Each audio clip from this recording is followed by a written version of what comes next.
విద్యార్థులు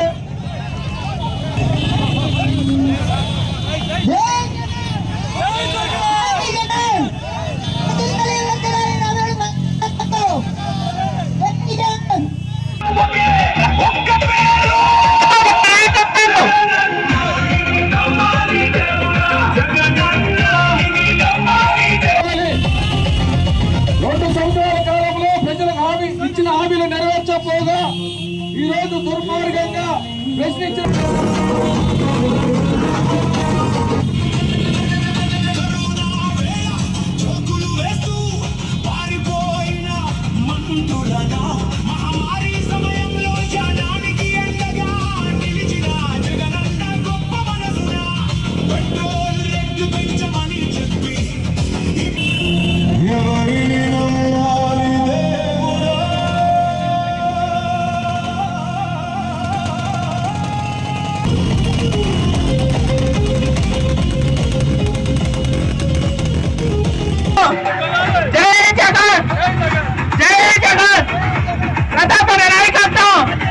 అధికారంలోకి వచ్చి 2 సంవత్సరాలు అయింది.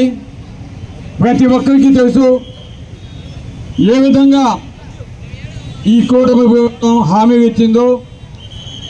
హామీ ఇచ్చి ఏ ఒక్కటి కూడా నెరవేర్చకుండా ప్రజలని ఏ విధంగా వెన్నుపోటు పొడిచిందో అందరికీ తెలుసు. ఈ రోజుకి ఈ ప్రభుత్వం వెన్నుపోటు పొడిచి 2 సంవత్సరాలు అవుతోంది. విద్యార్థులను, వ్యాపారస్తులను, ప్రతి ఒక్కరిని కూడా మోసం చేసి ఏ విధంగా వెన్నుపోటు పడిచారో మనం అంతా కూడా చూసాం. ముఖ్యంగా నిరుద్యోగ యువతని ఏ విధంగా మోసం చేశారో కూడా మనం చూస్తూ ఉన్నాం.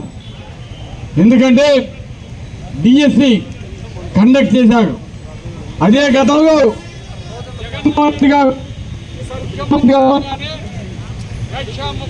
ఉద్యోగాలు, సచివాలయ ఉద్యోగాలు ఇవ్వటం జరిగింది. ఎక్కడ కూడా అవినీతి జరగకుండా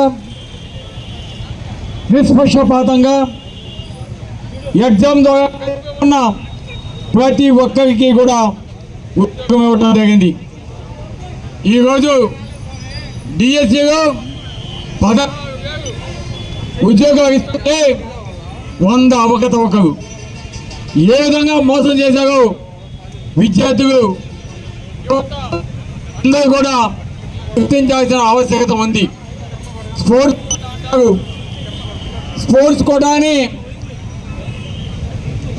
గోల్డ్ మెడల్ వచ్చిన అతనికి ఉద్యోగం ఇవ్వకుండా మామూలుగా కాన్స్టిట్యుయెన్సీగా పోటీగా పాల్గొన్న ఉద్యోగం ఇచ్చిన పరిస్థితి మనం చూస్తున్నాం.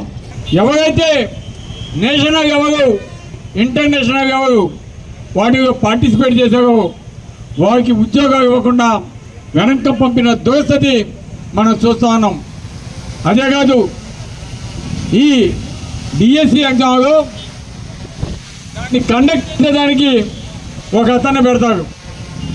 పెట్టడమే కాదు, ఆయన ఆధ్వర్యంలో ఈ ఎగ్జామ్స్ కూడా జరుగుతాయి. అదేవిధంగా ఆయన ఆధ్వర్యంలోనే ఆయన కూడా ఈ ఎగ్జామ్స్ రాయటం జరిగింది. రాయటమే కాదు, అతనికి కూడా వచ్చిందంటే ఏ విధంగా పేపర్స్ లీక్ చేసుకున్నాడో, ఏ విధంగా రాసుకున్నాడో ఇవన్నీ కూడా అర్థమవుతున్నాయి ఇప్పుడు అందరికీ, విద్యార్థులకి.